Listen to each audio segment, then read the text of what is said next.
Apesar de não parecer, esse programa é feito de fatos apurados e noticiados jornalisticamente.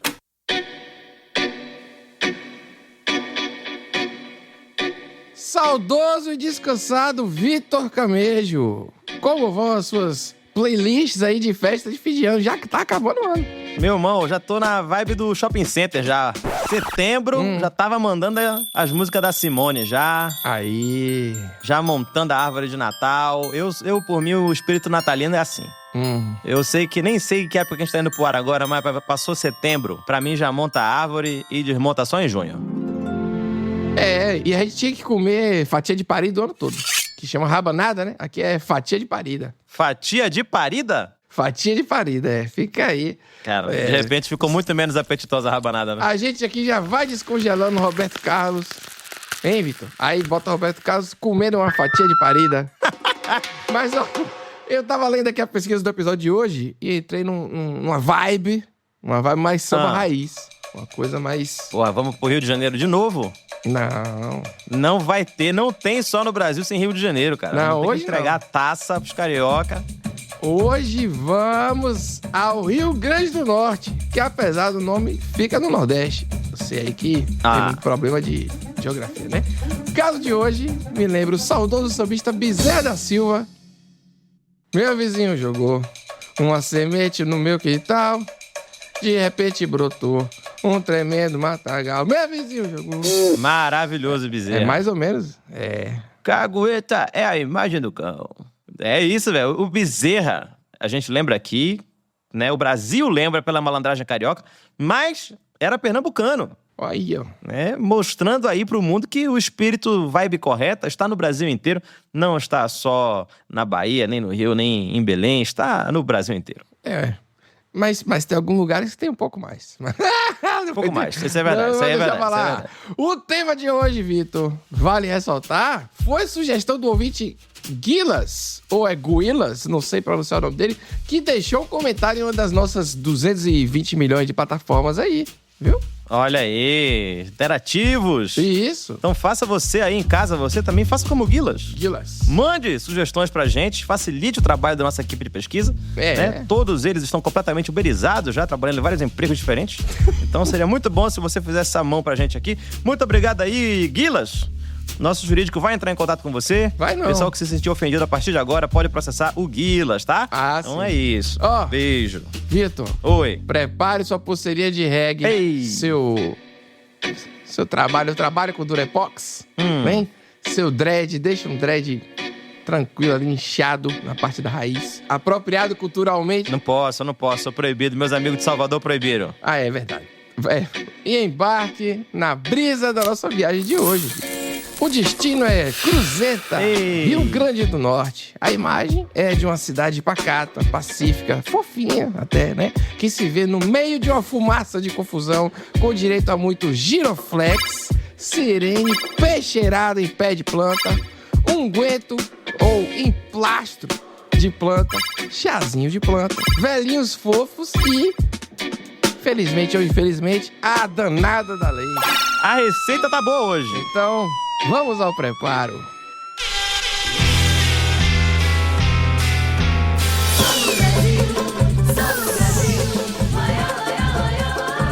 Eu sou o Vitor Camejo, eu tenho uma pomadinha tira-e-queda pra essa sua coceirinha no pé. Eu sou Pedro Duarte, você pode me imaginar numa cadeira de praia, na calçada, tomando uma geladinha com meus amigos aposentados do Só no Brasil, da Wondery.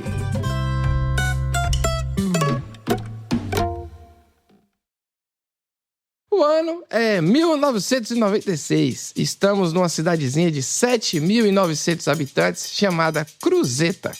Cruzeta fica a 230 quilômetros de Natal, no Rio Grande do Norte, numa região conhecida como Seridó. É uma área bem rural e a galera lá gosta de um forrozinho, né? Uma vaquejada. Pô, fui dar uma olhada no Google Maps aqui e é do lado de um açude grandão. Já me mostrou que tem uma queijaria e um lugar aqui chamado Açaí do Miau Miau. Estou emitindo minha passagem para Cruzeta imediatamente. Excelente. Além da tranquilidade do charme, Cruzeta também tem umas empresas de cerâmica que terminam aí de compor o portfólio econômico local. Mas voltando ao assunto, Nessa época aí, segundo uma matéria da BBC, a delegacia de Cruzeta recebeu uma denúncia anônima de um suspeito que estaria vendendo maconha em um bar, numa região próxima à saída da cidade. Então, vamos imaginar aqui como pode ter acontecido isso. Era uma noite animada de sábado, num boteco ali de beira de estrada de Cruzeta. Mas, Vitor, pense num bar de beira de estrada de verdade, entendeu? É, o raiz, aquele verdadeiro, tá. Isso. Não é o raiz gourmet que imita o raiz, é o real, que é aquele que tem no Brasil todo. Foto da Sula Miranda na parede. Isso. É isso aí. Já é, né? Em sépia já, desbotando. Mas enfim, vamos chamar esse bar aqui de Bar do Bigode, que também é uma instituição nacional. Todo lugar tem um Bar do Bigode. Tem um bigode. É isso, com certeza. Bar do Bigode é tipo a agência da Caixa do Correio. Exato. Pelo menos um em cada município brasileiro tem, tá? É cláusula pétrea da Constituição. Tem que ter um Bar do Bigode. Exatamente. Nem o Congresso derruba isso. Quase todo mundo que tava ali no bar, né, no nosso Bar do Bigode, se conhecia e aí era uma confraternização danada, aquela coisa tranquila ao som de um jukebox. De verdade, né? Tem jukebox nesses lugares todos. O jukebox de ficha, que podia ter um som mais bem equalizado. Sim. É só um agudão assim. Eita, coisa boa, né? Mas tinha um homem ali que não se encaixava no grupo. Vamos chamá-lo de Wagner, né? Tá. Wagner com W. Wagner. Wagner puxava papo com gente no bar e tal, mas ninguém dava trela pra ele. Até que ele chegou junto de uma pessoa assim, muito gentilmente, e ofereceu drogas. Caso a pessoa tivesse interesse em comprar, ele tinha umas drogas pra vender. Olha aí. Cordialmente, tranquilo, pra dar aquela quebrada no gelo, entendeu? Tipo, boa noite, meu irmão, tô até com umas drogas aqui, você quer? E a pessoa ficou puta da vida. Tá lá. Você vê que hoje em dia ninguém reconhece um cavalheiro mais nesse país. Pois é. Mas pelo jeito também faltou uma leitura de plateia aí pro Wagner, né? Porque Faltou. que espécie de traficante é esse que sai oferecendo droga assim, né? Como se estivesse vendendo biscoito de polvilho numa cidade de apenas 7 mil habitantes. Vai ficar marcado desse jeito, não é assim. 7 mil habitantes é todo mundo primo, pô. O cara faz isso, é isso. Com certeza. Mas não pode julgar, Vitor. Início de carreira, é isso aí. Sabe como é que é? A pessoa, né? E a noite de venda dele foi um desastre completo. O telefone tocou na delegacia de Cruzeta, né? Já caguetaram o rapaz ali. Tinha um cara traficando tóxico no Bar do Bigode. Aí os policiais chegaram rápido. Porra, que emoção, hein? Deram cana no Wagner. E aí... Finalmente, um crime, galera. É isso. E encontraram uma pequena quantidade de droga com ele. Aí ele foi assunto no bar, né? Os policiais descobriram que o Wagner provavelmente tinha mais produto intocado em algum lugar. Porque, olha só que maravilhoso, pouco antes da polícia chegar, uns clientes viram nosso traficante interior jogando um saco plástico por cima de um muro num terreno ali perto. A galera tava ganhando o Wagner desde cedo já. Isso. Chegou no boteco, tava com um cartaz de procurado pelas ruas da cidade. Os clientes ali, tudo bebo já acabado, né? Tropeçando e ainda davam conta de ficar ligado no infeliz vendendo droga. A polícia, então, foi no terreno onde viram Wagner jogando a sacola e acharam a sacola, né? A sacola tava cheia de folhas recém-colhidas, verdinhas e bem cheirosas. Era de amba, fuminho, fumo de Angola, verdinho. Então era a sacola cheia de bagulho mesmo. É, Vitor. E o mais esquisito é que não tava embalado assim, prensado, como a maconha costuma aparecer na mão de um traficante, né? Óbvio que a polícia quis saber como aquela droga fresquinha tinha chegado na cidade. Porque, né, pô, os traficantes são criativos. E a gente tá na década de 90. Sim. Vamos lembrar disso, que é o auge do espírito desbravador. Tava ali todo mundo achando um jeito de espalhar a droga. No nosso episódio anterior, inclusive, aqui do Sol no Brasil, lindamente batizado de O Mistério do Furinho, a gente falou sobre a paranoia que pairava no ar nessa que foi a década do Pablo Escobar. Foi o nascer do tráfico com a imagem de Big Business do mal. É, cara, os anos 90 colocaram o tráfico de drogas na posição de Demogorgon do inconsciente coletivo que a gente vive até hoje, né? Todo mundo morre de medo do tráfico. É um negócio obscuro, bad vibe total, né? Que vive numa realidade paralela do ladinho da nossa aqui, né? Pois é, né? Então, policial nenhum ia gostar de descobrir no jornal, né, que tem uma rota, um fornecedor, um novo ponto de venda de drogas na cidade deles. E não tinha, assim, nenhum grupo de crianças norte-americanas excessivamente carismáticas pra salvar o mundo, que nem em Stranger Things. Então, o que é que os tiras fizeram? pressão no Wagner, perguntando, né, onde é que você conseguiu essa droga aí, Wagner? E o Wagner simplesmente respondeu: colhi aqui em Cruzeta mesmo. Porra, mano, só no Brasil. A gente já falou que a cidade fica lá no Rio Grande do Norte e é pequenininha e tal, mas uma coisa importante de dizer é que Cruzeta tem uma taxa quase zero de criminalidade, então tá tudo em paz, pra que mexer em time que tá ganhando? Com certeza. Uma Cruzeta, quando tá em paz, não quer guerra com ninguém. É isso, né? Só que na hora que deram um baculejo no Wagner, ele aí caguetou esse oásis sertanejo dizendo que tinha pegado a erva no quintal de um idoso ali mesmo na cidade. Você pode chegar e falar, fui lá e peguei, senhor. Ficava ali do lado do pezinho de acerola. Depois dessa denúncia do Wagner, no sábado, a polícia abriu a investigação e conseguiu um mandado de busca e apreensão. E aí você pensa numa semana começando de um jeito meio merda, né? Porque na segunda-feira chegou a polícia, toque, toque, toque, na porta do seu Djalma Paixão, um aposentado de 63 anos na época, morador de Cruzeta. Vale ressaltar aqui que o nome dele não é esse, tá? A gente inventou esse codinome bacana aí pro senhor. Seu Djalma. Seu Djalma ficou bastante constrangido quando do nada chegaram os policiais na casa dele com os facões. A polícia disse que tava lá, que era pra cortar os pés de maconha que ele tinha plantado no jardim, mas Djalma disse que não fazia ideia que aquilo era maconha. Ele disse que pra eles era só uma plantinha maravilhosa que dava um belo chá e infusões medicinais. Maravilhoso. Porra. Cruzeta, em 1996, já vivia em 2050. Se 2050 for bom assim, que a gente, né? Talvez nem a gente viva em 2050, né? Mas vamos lá. Cruzeta já estava lá. Uma perícia descobriu que a maconha da casa do Djalma era de um tipo de cannabis sativa, um pouco mais fraquinha, que os locais chamavam de lhamba. Mesmo depois de saber que era maconha, seu Djalma implorou pros policiais não derrubarem os pés. Boa, somos todos seu Djalma. Arrasar com o jardim, uma horta de um senhorzinho, é crueldade demais. É verdade. E assim, ó, lá em 96, seu Djalma tinha câncer, né? E usava a lhamba como um tratamento natural pras dores.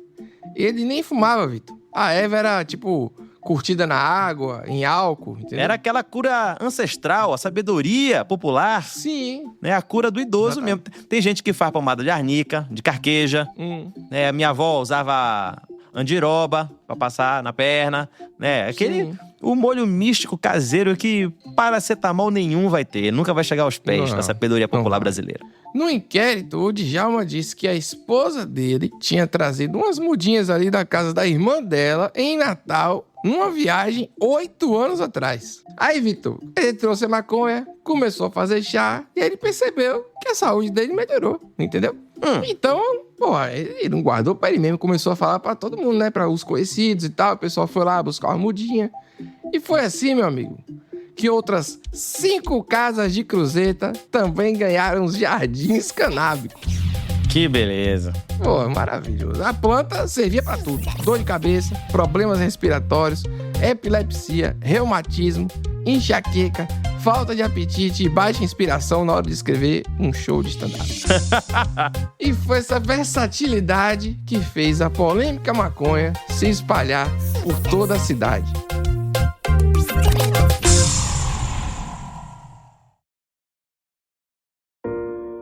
Vitor, você sabe que a gente aqui não mede esforços na pesquisa para esse podcast acontecer, né? Claro que não, amigo. Somos verdadeiros ratos de biblioteca, somos ratinhos e o nosso queijo é apenas o conhecimento. Nós encontramos um livro chamado Maconha, Coletânea de Trabalhos Brasileiros. Rapaz, então deve ser grande esse livro, hein? Que o que mais tem é trabalho brasileiro feito na base da maconha. Na verdade, o livro é uma parada caretaça. Tão aça que fica cômica. Como o nome diz, é uma coletânea de artigos do Serviço Nacional de Educação Sanitária sobre maconha. Eita! E aí eu vou te dar o nome de alguns capítulos. Maconhismo e alucinações. Que beleza. Intoxicados pela maconha em Porto Alegre. Vai. Aspectos do maconheiro em Sergipe. Que bonito. Os fumadores de maconha em Pernambuco. Não, Vitor, agora essa é especial, hein? O vício da diamba no estado do Pará. Uma toxicose que ressurge entre nós. Não parece só nome de filme do Cheech and Chong, velho. Cheech and Chong no Brasil. Cheech and Chong, intoxicados pela maconha em Porto Alegre. E nós pensamos num trecho do artigo sobre o vício da diamba, de Francisco de Assis Iglesias, que foi publicado originalmente em 1918 e fala sobre o longo caminho da cannabis, referida pelo Iglesias como cânhamo, até chegar no nosso Brasil. Olha aí. Cânhamo eu não conhecia não, hein? É sensacional, Vitor. Aquela voz old school de 1900 e pouquinhos. Por favor, leia aí o trecho pensado. O uso do cânhamo é muito antigo. Os cruzados viram os efeitos nos muçulmanos. Marco Polo observou nas cortes orientais entre os emires e os sultões. É muito usado no Vale do Tigre, nas Índias, na Pérsia, no Turquestão, na Ásia Menor, no Egito e em todo o litoral africano. Entre nós, a planta é usada como fumo ou em infusão e entra na composição de certas beberagens empregadas pelos feiticeiros, em geral, pretos, africanos ou velhos caboclos. Vamos parar com esse túnel do tempo, não tem condição. E aí, Cruzeta tá nesse lugar aí, de tradição cultural e medicinal da maconha. Seu Djalma passou aquela planta abençoada pra um, que passou pra outro, e assim foi, até que chegou num nível que deixava Amsterdã no chinelo. A galera local gostou tanto da plantinha que ela se transformou em estrela de vários canteiros da cidade. Ela estava na praça principal, na frente da igreja bonitinha, nos jardins das casas de 6 moradores e até no cemitério. Vitor, leia agora pra gente um depoimento da Renilda Medeiro, moradora de Cruzeta. As praças de Cruzeta eram bastante arborizadas, então era comum que as pessoas plantassem por ali. Em uma dessas, acabaram plantando maconha também. Ao que tudo indica, ninguém nunca tinha percebido a diferença entre maconha e as outras plantas da cidade. A BBC tem uma matéria sobre esse caso aí. Na matéria tem o escrivão do cartório de Cruzeta dizendo que tinham pés de maconha que chegavam a 6 metros de altura. Ô, louco. É a altura, pra você ter aí um parâmetro, de uma casa de 2 andares, entendeu? A maconha é selvagem, mas a maconha é feliz, pô, livre. Agora imagine que você tá na sua casa e de repente bate a polícia dizendo que você nunca pôde e não pode nunca mais usar, por exemplo, limão. Solta esse limão, porra. Limão, um negócio que tu usa e pega lá na horta da tua tia, 300 anos, serve pra tudo, tu resolve, dá pra fazer molho, dá pra fazer suco, dá pra fazer chazinho quando tá com dor de garganta. Olha que isso era maconha pro nosso cidadão cruzetense. Entendi seu ponto, né? Tá certo isso? Pois é. Limão, inclusive, é muito bom na carne de porco. A maconha, não sei. Eu tô falando do limão aqui. O que interessa é que rolou aquela revoada na cidade, né? Wagner já tava grampeado, a mão pesada da lei já tinha um preso por tráfico. Mas o que ia fazer com a quantidade de pé de maconha que tá pela cidade inteira, né? O pessoal usando como se fosse a coisa mais normal do mundo. O pessoal escovando dente com maconha, fazendo tudo. A polícia queria respostas, mas ninguém queria abraçar a bronca, entendeu? Foi aquele papo de... Sim. Eu nunca plantei. Eu peguei de um amigo que pegou ali, também de outro amigo. Isso aí foi um negócio que deixaram aí e nasceu aí. Um passarinho trouxe a semente, que jogou, cagou e que nasceu. Um joguinho de batata quente. É isso. A polícia queria chegar na fonte, né? Os pés que estavam em praça pública e na casa do seu Djalma já tinham ido pro saco. Cadê o resto? Com um batalhão de X9, rapidamente chegaram em 6 casas cruzetenses que exalavam o perfume de fartos jardins canábicos. Todo mundo naquelas 6 casas de Cruzeta ficou meio apreensivo. Será que os honoráveis cidadãos iam ter os jardins arrasados e ainda seriam presos? Porque todos os usuários da Liamba de Cruzeta, aqueles que receberam mudas do seu Djalma, eram maiores de 50 anos. Pra você ver que não era um clube de maconheiro.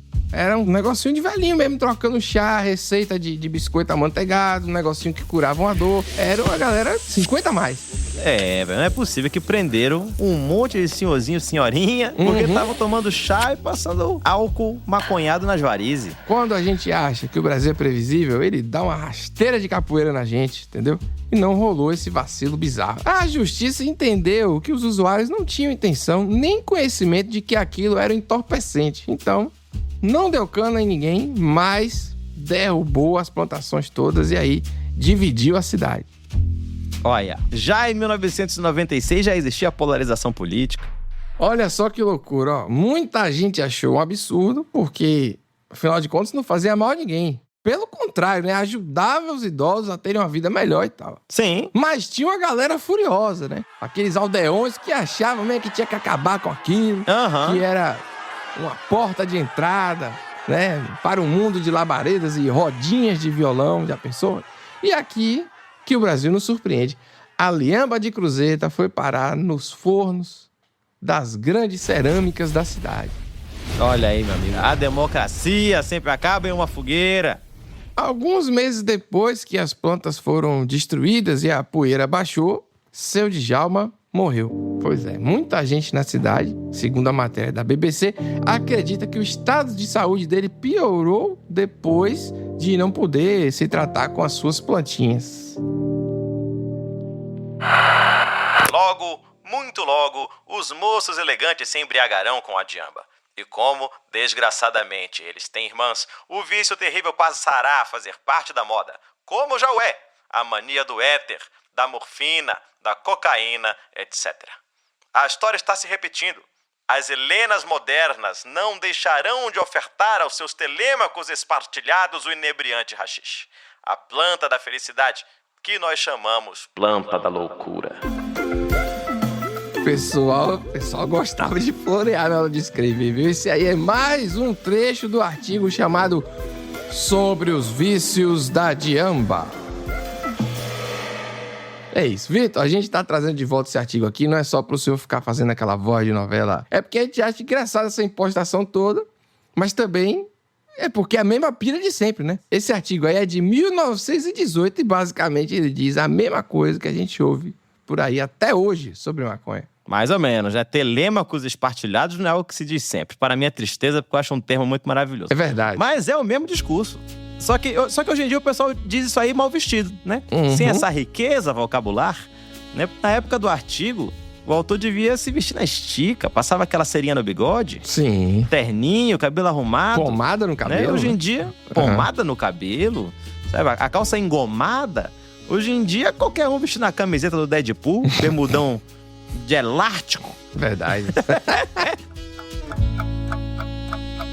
O tempo passa, né, Vitor? Em 1997, um ano depois do incidente em Cruzeta, a banda Planet Hemp foi presa a mando do juiz Vilmar José Barreto Pinheiro. Nossa, boa, surreal, meu. Isso aí. E pior que esse dia, isso aí nem foi por consumo, eu acho. Não, foi por apologia e associação para o consumo. Olha aí.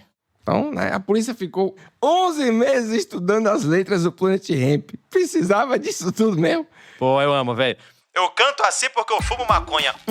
O que será que ele quis dizer com isso? Até que prendeu os caras no meio de um show em Brasília. Os músicos amargaram 5 dias de cadeia. Olha aí. O detalhe é que quando o Planet Hemp foi preso, eles estavam na turnê do álbum Os Cães Ladram, mas a caravana não para. E nessa mesma semana, o disco vendeu 300 mil cópias. Esse aí, meu amigo, tem presença garantida em tudo que é case de CD cheio de adesivo adolescentes revolts aí nos anos 90. Em 2001, 5 anos depois de Cruzeta, a apresentadora Soninha Francine saiu na capa de uma revista assumindo que fumava maconha. Lembro disso também. Só por causa dessa fala na entrevista, a Soninha perdeu o emprego que tinha na TV Cultura, que é uma emissora pública, né? Ela não teve nenhuma consequência legal, pelo que a gente sabe, tal, mas perdeu o emprego por uma coisa que ela fazia ali sozinha em casa. Então, teve até um Datafolha da mesma época medindo a opinião dos paulistanos sobre o assunto. Mas também, meu amigo, que tudo ficam pedindo opinião de paulistano? Pois é. Porra, nada contra aí, até tem amigos que são aí, mas precisa disso. Peraí, Vitor, o estudo, vamos ao estudo aqui, cabe a mim trazer pra dar uma noção da divisão de ideias, né? Como é que foi esse estudo. Tá bom. Para 54%, a TV Cultura tinha agido bem em demitir a Soninha. E para 41%, a emissora agiu mal. 5% não souberam opinar. Em 12 de maio de 2016... Alexandre de Moraes foi nomeado ministro da Justiça pelo presidente Michel Temer. E no dia 17 de janeiro de 2017, a internet ganhou um dos maiores clássicos do acervo iconográfico brasileiro. Diretamente do Paraguai, o deslumbrante ministro aparecia vestido um uniforme preto, que talvez estivesse preconizando sua toga atual. Dizia-se na época que o Xandão queria ser governador de São Paulo e precisava fortalecer a imagem dele na área de segurança pública. E ele fez isso de uma maneira linda. Segurava nas mãos uma peixeira e adentrava uma mata densa, carpindo um lote de maconha impiedosamente, como se cada pezinho fosse um tweet do Carluxo. Xandão! Ah, Xandão! Olha aí. Meu amigo, que bom recuperar essa memória, mano. Parece que tem uns 35 anos que isso aconteceu. Ninguém menos que ele, Alexandre de Moraes. Aquele que anda sobre a chama, né? que bota o quico do foguete no bolso da toga. Agora vem aí o Vitor sendo desafiado a imitar o Xandão. Vai, Vitor, quero ver. Não imito. Esse eu não imito, de jeito nenhum. Imagina, imito o Xandão, dá ruim, e eu viro o Uber lá em Orlando. Tá maluco, isso aí eu não imito não. Isso aí eu apenas homenageio. Então bota a mina então, porque não é do Elon Musk, então tá tudo certo. A parceria é importantíssima entre o Brasil e Paraguai, parceria que é para a erradicação da maconha, do crime transnacional e, principalmente, esse é o efeito mais importante, contra a criminalidade organizada. Em 2017, o Xandão estava fazendo a mesma coisa que os policiais de Cruzeta fizeram 21 anos antes. E que a direção da TV Cultura, quando demitiu a Soninha, e o juiz do caso Planet Hemp. Mas calma que tudo isso só é importante porque a vida não dá voltas, a vida dá cambalhotas. Em 2023, 6 anos depois de meter a peixeira em um lote de estupefacientes, nosso ministro do STF voltou pela descriminalização do porte de maconha. Que bonito. O voto de Xandão ainda mencionou o racismo estrutural presente na maioria das prisões por droga no Brasil. Chupa essa manga, Vitor. Pai, pra você ver a diferença que faz quando o camarada é o seu próprio chefe, né? Pois é. Quando ele tava trabalhando pro Temer, tinha que manter aquela pose de empregado do mês, né? Uhum. Agora que é autônomo, aí pode parar, pode pensar na coisa, refletir, entender um monte de fatores. E agora o nome da banda se chama Planet 40 gramas apenas para uso pessoal. Aí, ó, tá vendo? E tem mais plot twist, mais incrível ainda do que a palavra estupefaciente. Rebobina um pouco para 2013. Um personagem que citamos nessa história foi condenado por receber propina de um traficante, certo? Adivinha quem foi? O juiz Vilmar José Barreto Pinheiro, o cara que mandou prender o Planet Hemp. Para, o quê? Tá vendo? Ele que era pela ordem, pela moral e os bons costumes, Pedro, como é que foi aceitar a propina de traficante, meu irmão? É brincadeira. Será que é porque ele ficou 11 meses ouvindo o Planet Hemp e foi corrompido? Que punição que ele recebeu? Aquela boa e velha punição que é assim: toma aqui a sua aposentadoria e vá viver numa casa de praia dando carteirada.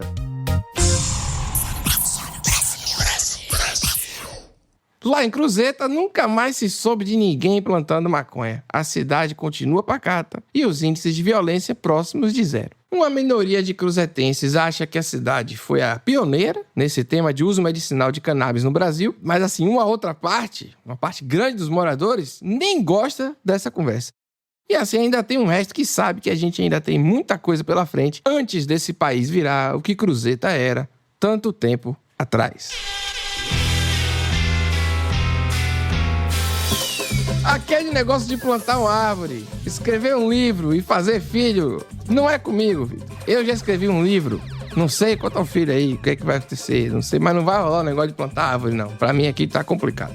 Ah, velho, pra mim também vai ficar difícil, viu? Não consigo nem cuidar daquelas cebolinhas que a gente compra no mercado, da raiz no copo d'água. Meu feijão da escola que eu botei no algodão morreu. Não dou conta disso, não.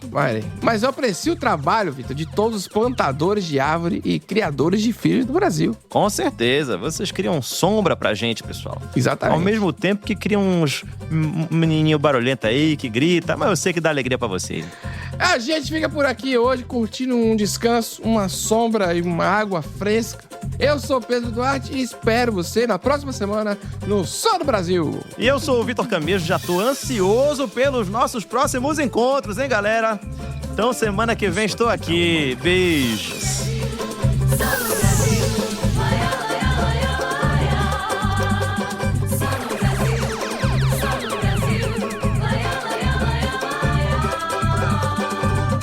Só no Brasil é um podcast da Wondery com produção da Pipoca Sound e apresentado por Pedro Duarte e Vitor Camejo. A direção é do Afonso Capelaro. A finalização de roteiro é do Afonso Capelaro, com comentários meus e do Pedro Duarte. O roteiro é do Daniel Castro. A pesquisa é da Sara Stopazzoli. A edição de som é feita pela Bettina Calmon e Eduardo Keller. A música original, desenho de som e mixagem são da Bettina Calmon, do João Jabassi e do Luiz Rodrigues. As artes são feitas pelo Luiz Rondinelli. A checagem é da Thaís Mandarino, o clearance é do CQSFV Advogados. Pela Wondery, a produção executiva é de Fábio Silveira, Jéssica Redburn e Marshall Louie. A produtora associada é a Giovanna Romano Sanches. Isso aqui tá uma uva.